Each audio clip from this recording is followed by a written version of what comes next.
Hello दोस्तों, बोधि activated YouTube channel पर आपका तहे दिल से स्वागत है।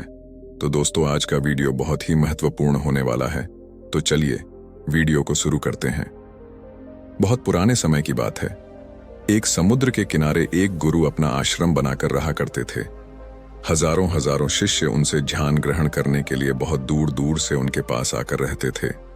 गुरु का ज्ञान देने का तरीका भी बड़ा ही अनोखा था। शुरुआत में वो अपने शिष्यों को उपदेशों के माध्यम से ज्ञान देते थे। उसके बाद वो अपने शिष्यों को उस ज्ञान का अनुसरण करने के लिए कहते थे। उस ज्ञान को अपने व्यवहारिक जीवन में उतारने को कहते थे। एक बार उस आश्रम में एक सम्राट अपने बेटे को लेकर पहुंचा। उस सम्राट ने उस गुरु से प्रार्थना की, आप मेरे बेटे को अपने आश्रम में रहने दें और अपने तरीके से उसे ज्ञान दें। उसे इस आश्रम में बिल्कुल भी ऐसा नहीं लगना चाहिए कि वो किसी सम्राट का बेटा है। उसे बिल्कुल साधारण शिष्यों की तरह ही ज्ञान देने की कृपा करें। गुरु ने मुस्कुराते हुए कहा कि सम्राट, ज्ञान इसी तरीके से लिया जा सकता है। अगर तुम अपने आप को दूसरों से बड़ा समझोगे तो तुम ज्ञान ग्रहण नहीं कर पाओगे। अगर तुम्हें ज्ञान ग्रहण करना है तो तुम्हें दूसरों की तरह अपने आप को साधारण समझना होगा। यही ज्ञान ग्रहण करने की सबसे पहली सीढ़ी होती है। तुम निश्चिंत रहो, आज से तुम्हारे बेटे की जिम्मेदारी मेरे कंधों पर रही। ये कहकर गुरु सम्राट के बेटे को अपने साथ लेकर समुद्र के किनारे टहलने के लिए निकल गए। आश्रम के बाकी सभी बच्चे उस सम्राट को देख रहे थे। सम्राट अपने बेटे को अपने रथ पर बिठा कर लाया था, जिससे सभी बच्चे समझ गए थे कि यह लड़का सम्राट का बेटा है। इसी वजह से आश्रम के सभी बच्चे सम्राट के बेटे की तरह आकर्षित हो गए थे। जब गुरु सम्राट के बेटे को लेकर समुद्र पर टहल रहे थे तो सम्राट का बेटा अचानक फूट फूट कर रोने लगा, क्योंकि अभी वो सिर्फ 12 वर्ष का था और 12 वर्ष की आयु में उसके पिता उसे अपने से दूर छोड़कर चले गए थे। ये सदमा वो बच्चा सहन नहीं कर पा रहा था। वो नहीं समझ पा रहा था कि उसके पिता उसकी भलाई के लिए उसे उस गुरु के पास छोड़कर गए हैं। उसे रोते हुए देखकर गुरु ने कहा कि बेटा, मैं तुम्हें चुप नहीं करूंगा। हो सकता है कि आज मैं तुम्हारे आंसू पोंछ दूं, लेकिन कल तुम फिर अपने आप को अकेला पाओगे। याद रखना, जीवन में इंसान अकेला आता है और अकेला ही जाता है। जितनी जल्दी जो इंसान इस बात को समझ लेता है, वो उतनी जल्दी आत्मज्ञान के रास्ते पर निकल पड़ता है। गुरु ने अपनी बात आगे बढ़ाते हुए कहा कि जो इंसान अकेला रहना सीख लेता है, वही खुद से प्यार कर पाता है। और जो खुद से प्यार करना जानता है, वो किसी के भी जाने का अफसोस नहीं करता, क्योंकि वो खुद से ही प्यार करता है। धीरे धीरे तुम आश्रम के माहौल में ढल जाओगे। शुरुआत में तुम्हें समस्या आ सकती है, लेकिन कुछ दिनों के बाद तुम इसे आत्मसात कर लोगे। उसके बाद तुम्हें यही जगह बहुत अच्छी लगने लगेंगी। ये जगह तुम्हें अपनी महल जैसी लगने लगेंगी। संध्या हो चली थी। समुद्र के दूसरे छोर पर सूरज छिपने लगा था और अपनी लालिमा पूरे आसमान में बिखेर रहा था। बड़ा ही सुंदर दृश्य था और गुरु शिष्य को अपने साथ लेकर आश्रम में वापस लौट आए। उस शिष्य को भी थोड़ी सांत्वना मिली, क्योंकि गुरु की आंखों में एक अभूतपूर्व शांति झलक रही थी। और जब हम किसी एकांतवासी गुरु की आंखों में वो शांति देख लेते हैं तो हमारे हृदय से भी सारा भार हट जाता है। मन एकदम निर्मल हो जाता है। जब सम्राट का बेटा रात्रि का भोजन करने के लिए भोजन कक्ष में पहुंचा तो आसपास के सभी शिष्य उसके पास आने लगे। उन सभी को पता था कि ये सम्राट का बेटा है और अगर हम इससे दोस्ती कर लेते हैं तो उससे हमारा बहुत फायदा होने वाला है। यही सोचकर आश्रम के ज्यादातर ने उसे घेर लिया था। बस कुछ बच्चे जो अकेले रहने का महत्व समझते थे, जो दिखावे में विश्वास नहीं करते थे, वो उस सम्राट के बेटे के पास जाने की बजाय अपना पूरा ध्यान खाने पर लगा रहे थे और एकांत में बैठकर अपना भोजन कर रहे थे। कुछ दिनों के बाद सम्राट के बेटे की आश्रम के ज्यादातर बच्चों के साथ दोस्ती हो गई।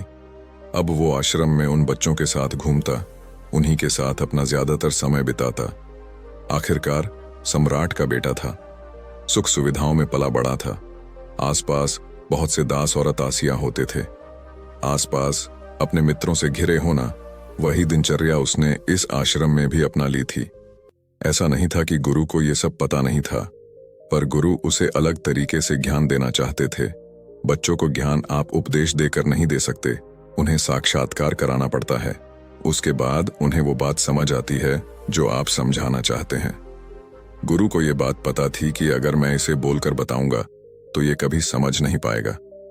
मुझे ऐसे दिखाना पड़ेगा, इसे एहसास कराना पड़ेगा कि अकेले रहने से ही तुम अपनी शक्तियों को जान पाओगे। ये सीख देने के लिए गुरु एक दिन उस शिष्य को अपने साथ एक पहाड़ी की चोटी पर ले गए। पहाड़ी पर पहुंचकर गुरु ने उसे शिष्य से कहा कि अब तुम्हारा ज्ञान पूरा हो चुका है, बस एक आखिरी रात तुम्हें यहाँ पर बितानी होगी। उसके बाद अगले दिन शाम को मैं तुम्हारे राजमहल में तुमको पहुंचा दूंगा। वो बच्चा तो ये सुनकर बहुत खुश हो गया कि अब मैं वापस अपने राजमहल चला जाऊंगा। फिर से मेरे दास और दासियां, सारी भोग की वस्तु ये मेरे पास होंगी। उस शिष्य ने गुरु से पूछा कि गुरुजी, मुझे आज रात आप यहाँ पहाड़ी पर क्यों छोड़ रहे हैं? आखिर मुझे कौन सा आखिरी ज्ञान यहाँ से मिलेगा? गुरु ने मुस्कुराते हुए कहा कि यहाँ पर चट्टान के पीछे तुम्हें छिपकर बैठना होगा। यहाँ पर रोज रात को एक बाज जाता है। तुम्हें उस बाज को देखना है, बड़ी गौर से देखना है, हर गतिविधि देखनी है, और उस बाज को देखने के बाद अगले दिन अगर तुम उस बाज की खूबियां मुझे बता पाए तो मैं तुम्हें तुम्हारे राजमहल वापस भिजवा दूंगा। और हाँ, सुबह आने से पहले एक बात पर और ध्यान देना है। एक चरवाहा यहाँ पर अपनी भेड़ों को चराने के लिए आता है। तुम्हें उन भेड़ों की गतिविधियां भी देखनी है। याद रखना, बाज की गतिविधि रात को और भेड़ों की गतिविधि सुबह। अगर तुम दोनों की गतिविधि ध्यान से देखकर मुझे बता पाए तो तुम इस आश्रम से हमेशा के लिए आजाद हो जाओगे। तुम्हारा ज्ञान पूरा हो जाएगा। मैं तुम्हारे पिता को कह दूंगा कि ये बच्चा हमारे आश्रम का सबसे ज्ञानी बच्चा है। ये कहकर गुरु अपने आश्रम में वापस लौट आए और वो बच्चा वहीं पर उस चट्टान के पीछे खड़ा हुआ उस बाज का इंतजार करने लगा। काफी वक्त बीत जाने के बाद वहां पर एक बाज अपने बच्चों के साथ पहुंचा। सम्राट के बेटे ने पूरी रात उस बाज की गतिविधि बड़े ही ध्यानपूर्वक देखी और सुबह होने के बाद जब चरवाहा वहां पर अपनी भेड़ों को लेकर पहुंचा तो उसने एक अभूतपूर्व दृश्य देखा। उसने देखा कि वो बाज भेड़ की एक मेमने को अपने पंजों में दबाकर आसमान में उड़ गया। उसने उस भेड़ के बच्चे का शिकार कर लिया था। ये सारा दृश्य देखकर वो बच्चा आश्रम में वापस अपने गुरु के पास पहुंचा। इससे पहले कि गुरु उससे कुछ पूछते, उसने गुरु को प्रणाम करते हुए कहा कि गुरुदेव, आप आश्रम के सभी बच्चों को यहाँ पर बुला लीजिए। मैं सब लोगों को बताना चाहता हूँ कि मैंने क्या देखा। जब आश्रम के सभी बच्चे वहां पर पहुंच गए तो उस सम्राट के बेटे ने कहना शुरू किया कि मैंने अपने जीवन में बहुत से पक्षियों को देखा है, लेकिन बाज उन सभी पक्षियों में से सबसे अद्भुत और सबसे अलग होता है। उदाहरण के लिए एक तोता हम सभी ने देखा है। तोता बोलता तो बहुत है लेकिन कभी ऊंचा नहीं उड़ पाता, लेकिन एक बाज जो कि हर समय शांत रहता है, वो आकाश को भी छू सकता है। उसमें आकाश को भी छू लेने का सामर्थ्य होता है। जब भी एक बात अपने शिकार को निश्चित कर लेता है तो वो उसी शिकार पर अपनी नजरें गड़ाए रहता है, चाहे वो कितनी भी ऊंचाई पर क्यों ना हो, चाहे कितना भी बड़ा तूफान क्यों ना जाए, लेकिन उसकी नजर हमेशा अपने लक्ष्य पर स्थिर रहती है। आज सुबह जिस बाज को मैंने देखा, उसने हर भेड़ को अपना शिकार नहीं बनाया, बल्कि उस भेड़ के झुंड में से उसने उस भेड़ के मेमने को अपना शिकार बनाया। उस बाज की तरह हमें भी अपना ध्यान अपने एक ही लक्ष्य पर स्थिर रखना चाहिए। चाहे कितनी भी अड़चने क्यों ना आए, हमें अपना लक्ष्य स्पष्ट दिखाई देना चाहिए। 10-20 अलग अलग लक्ष्यों में अपनी ऊर्जा बर्बाद करने की बजाय हमें किसी एक लक्ष्य पर पूरी एकाग्रता के साथ ध्यान देना चाहिए। तीसरी बात जो मैंने उस बात से सीखी और जो हम सभी को सीखनी चाहिए, वो ये है कि बाज कभी भी दूसरे पक्षी के साथ नहीं उड़ता। वो हमेशा आकाश में अकेला उड़ता है।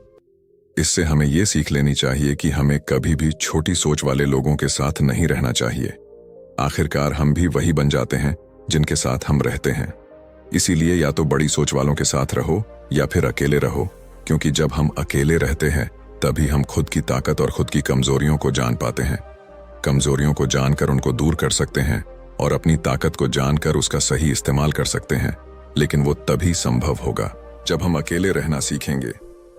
चौथी सीख जो हमें एक बाज से लेनी चाहिए कि एक बाज हमेशा अपनी सीमाओं से ऊपर उठकर उड़ता है। जब तूफान आता है तो हर एक पक्षी अपने घोंसले की तरफ भागता है, खुद को छुपाने की जगह ढूंढता है, लेकिन बाज ऐसा कुछ भी नहीं करता। वो खुद की सीमाओं को तोड़कर बादलों से भी ऊपर उड़ने का प्रयास करता है। हवाएं उसे थपेड़े मारती हैं, पंख उसके बाहरी हो जाते हैं, पानी और धूल की वजह से उसे कुछ दिखाई नहीं देता, लेकिन वो फिर भी आसमान की तरफ उड़ता रहता है और अंततः बादलों से भी ऊपर निकल जाता है और वहां तब तक उड़ता रहता है जब तक मौसम ठीक नहीं हो जाता। अपनी सीमाओं को सिर्फ इसलिए तोड़ पाता है क्योंकि वो समस्या के आने पर उससे घबराता नहीं है, उसे डर कर बचने का प्रयास नहीं करता, बल्कि एक सकारात्मक नजरिए के साथ उसका सामना करता है। जीवन में चाहे कितनी भी अड़चनें क्यों ना आए, हमें उन अड़चनों से लड़ना चाहिए, ना कि उनसे डर कर कहीं छुप कर बैठना चाहिए। बहादुर तो वो लोग होते हैं जो तूफानों से टकरा जाते हैं, कायर तो अपने घर में अपने घोंसले में अपनी जगह ढूंढ कर बैठ जाते हैं। पांचवी बात जो हमें एक बात से सीखनी चाहिए कि बाज कभी भी अपने घोंसले में घास के कोमल तिनके नहीं रखता। जो तिनके कोमल होते जाते हैं वो उन्हें निकाल कर फेंकता रहता है। उसी तरह चाहे कितनी भी आरामदायक जिंदगी आपको मिली हो, लेकिन उस आराम से ऊपर उठकर अपने आलस्य को तोड़कर जीवन में मेहनत करते रहना चाहिए। जीवन में पसीना बहाना चाहिए, शारीरिक मेहनत करनी चाहिए। अपने घोंसले से कोमल तिनके उठाकर फेंक दो और आज ही अपने आलस्य को तोड़कर निकल पड़ो। हर दिन अपने आप को चुनौतियां दो, हर दिन मुश्किलों से लड़ो, क्योंकि वही मुश्किलें तुम्हें मजबूत बनाएंगी। जंगल के राजा शेर को भी झुंड बनाकर शिकार करते हुए देखा जा सकता है, लेकिन बाज हमेशा अकेला शिकार करता है, क्योंकि वो जानता है कि भीड़ हौसला तो देती है मगर साहस छीन लेती है। आदमी को हमेशा अकेले ही आगे बढ़ना होता है। यही कारण होता है कि वो जल, थल और नभ सभी जगहों पर अपने शिकार का परचम लहरा सकता है। बाज की उम्र लगभग 70 साल की होती है, लेकिन 40 साल में ही उसका शरीर बूढ़ा हो जाता है। नाखून उसके पैरों में ढंसने लगते हैं, पंख उसके शरीर में चिपक जाते हैं, उसकी चोंच मुड़ जाती है, उसका शरीर भारी हो जाता है। ऐसी स्थिति में शिकार करना तो क्या उड़ने की भी हालत नहीं रहती उसकी। ऐसे में उसके पास सिर्फ 2 विकल्प होते हैं। पहला, या तो वह खुद की इस अवस्था को स्वीकार कर लें और भूखा प्यासा मर जाए या किसी दूसरे जानवर का शिकार बन जाए, और दूसरा विकल्प ये होता है कि वो 6 महीने एक बहुत ही दर्दनाक प्रक्रिया से गुजरे और खुद को फिर से पहले जैसा मजबूत बना लें। लेकिन बाज तो बाज है, वो दूसरा विकल्प चुनता है। इसके लिए वो खुद को एक बहुत ही ऊंचे पहाड़ पर ले जाता है, जहां वो पहले अपनी सोच से अपने सारे पंख खींच खींच कर उखाड़ देता है और फिर चट्टान पर पैर मार मार कर अपने पंजे तोड़ देता है।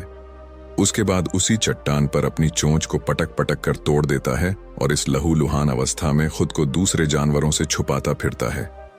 अगले 6 महीने तक वो इसी दर्दनाक प्रक्रिया से गुजरता है और इंतजार करता है नए चोंच, नए पंख और नए पंचों का। तब फिर वो अपनी नई जिंदगी शुरू करता है और निकल पड़ता है अपने शिकार पर और अगले 30 सालों तक फिर से राज करता है। इसीलिए समय आने पर हमें भी अपनी पुरानी आदतों को छोड़ना पड़ता है और कुछ नया सीखना पड़ता है। समय के साथ बदलना पड़ता है, अपने आप को तैयार करना पड़ता है, वरना हमारा भी शिकार हो सकता है, हम भी पीछे रह सकते हैं। इसके बाद सम्राट के बेटे ने भेड़ों की विशेषता बताते हुए कहा कि भेड़ हमेशा झुंड में चलती है। उन्हें झुंड में एक साथ चलने से हिम्मत मिलती है, लेकिन जैसे ही उन पर शिकार होता है वैसे ही वो भीड़ तितर बितर हो जाती है और उस पूरी भीड़ में से एक भी भेड़ अपने साथी की मदद करने के लिए वापस नहीं लौटती। इससे हमें ये सीख मिलती है कि हमारे साथ कितने भी लोग खड़े हों, किसी पर भी यकीन नहीं करना। यकीन करना तो खुद पर करना, क्योंकि बुरा समय आने पर वो भीड़ कब तितर बितर हो जाएगी आपको पता ही नहीं चलेगा। गुरु को प्रणाम करते हुए सम्राट के बेटे ने अपने गुरु से कहा कि गुरुदेव, अगर मुझसे कोई सीख रह गई हो तो कृपया करके आप बताने की कृपा करें। गुरु ने सभी बच्चों को संबोधित करते हुए कहा कि ये सभी बातें जो अभी इस बच्चे ने बताई है सब सही है, लेकिन ये सारी खूबियां आप लोगों में तभी पैदा हो पाएगी जब आप अकेले रहने का अभ्यास करेंगे। आपने देखा होगा कि बाज कभी भी किसी दूसरे पक्षी के साथ नहीं रहता, ना ही किसी के साथ अपनी जोड़ी बनाता। वो आसमान में अकेला उड़ता है और अकेला उड़ने की वजह से वो अपनी ताकत और अपनी कमजोरियों को जान पाता है। इसके बाद गुरु ने अपनी बात खत्म करते हुए कहा कि मैं आज रात इस सम्राट के बेटे को इसके राजमहल में छोड़ने के लिए जा रहा हूं, क्योंकि इसकी सीख यहां पर पूरी हो गई है। और ये कहकर गुरु उस सम्राट के बेटे का हाथ पकड़कर राजमहल की तरफ रवाना हो गए और बाकी के सभी बच्चे उन्हें पीछे से जाते हुए देखते रहे। तो दोस्तों, आज का वीडियो आपको कैसा लगा हमें जरूर बताएं और कमेंट में नमो बुद्धा जरूर लिखें। और चैनल पर नए हैं तो चैनल को सब्सक्राइब जरूर करें। तो मिलते हैं दूसरे वीडियो में, तब तक अपना ख्याल रखें।